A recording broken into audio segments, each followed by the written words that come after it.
Grace and peace to you today.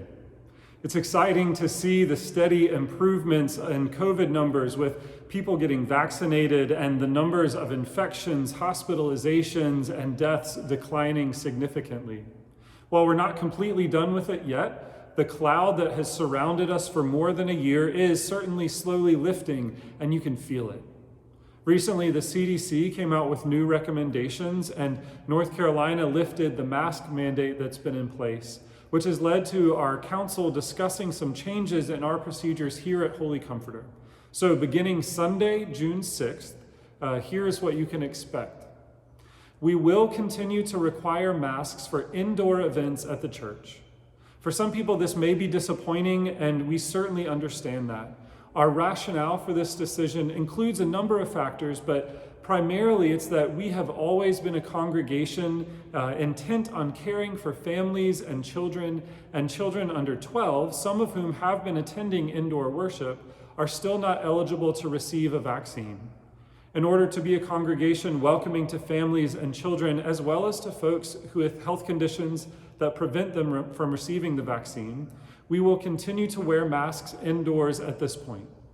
Requiring masks for everyone also means we don't have to get into a situation where we have different standards for different members based on vaccinations or not.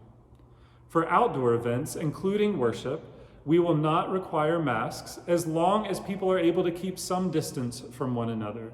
This means there may be events, for instance with children's ministry depending on the activity, where we ask folks to mask.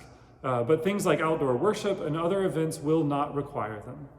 And of course, folks who would like to continue to wear masks are more than welcome to do so in any situation. We're still going to have registration for worship and allow for distancing during indoor worship. When we initially returned to indoor worship, we measured the sanctuary to see how many people we could fit while ensuring distancing. Our experience since then has shown us that with families sitting together, we can actually fit more than we've been allowing to register. So we're raising our registration number from about 50 to about 65.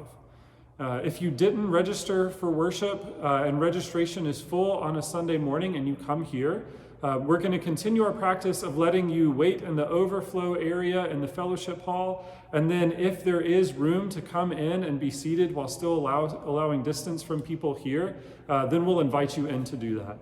To this point, there hasn't been someone who comes on a Sunday morning who would like to be in the sanctuary and hasn't been able to be. One big change that many people are excited about is that with masks and still allowing for distancing in indoor worship, we're going to begin singing in here again.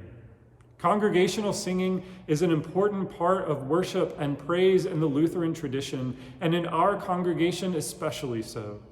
Music is a way that we connect not only our head and our intellect to our faith, but it also engages our emotions and our creativity as well. Singing has been one of the riskier activities during the pandemic, but with the improvement in the numbers, coupled with continuing to mask and allow for distancing, our leadership has decided to reintroduce congregational singing for Sunday morning worships. We will continue to offer a parking lot option for worship, streaming of indoor worship, and have outdoor worship on the first and third Sundays of the month. These have been life-giving worship opportunities for folks of varying degrees of comfort during the pandemic, and we don't want to take those away from folks. On top of that, our streaming has allowed for worship to be shared more widely than ever before.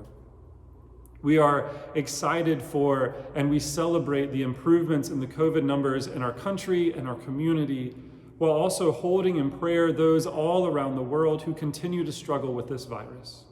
I encourage you to get vaccinated if you're able to, as the vast majority of health officials support that vaccines are the most impactful path to not only individuals, but our communities to be well and rid of this virus and to move forward. Also, as we take steps forward in this time, remember that we have all been through a trauma over the past year or more, and that will affect people in a variety of ways. Some folks will be grieving and processing for a long time to come, and we need to not put too much expectation or pressure on folks for what that will look like, as we all grieve differently.